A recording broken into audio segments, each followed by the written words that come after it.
Hey, good morning. Ngayon nga pala, nandito nga pala ako sa Taiwan. So, ngayon, habang naglalakad ako, magbablog ako.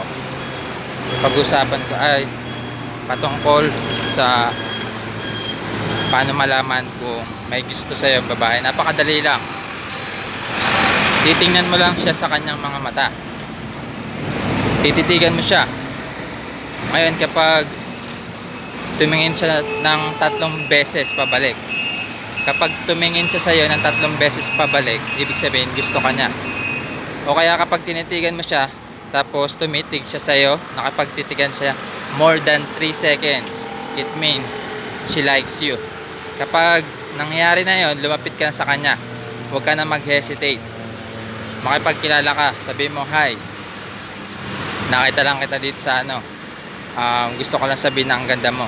Pwede bang makipagkilala?" Sabihin mo kagad yun, huwag ka mag-hesitate kasi kapag nabigay niya na yung sign na gusto ka niya, kailangan maging komportable ka na makipagkilala sa kanya kasi at least may gusto siya sa'yo at 99% na hindi ka na mare-reject. Basta huwag kang kabahan para hindi rin siya kabahan sa'yo.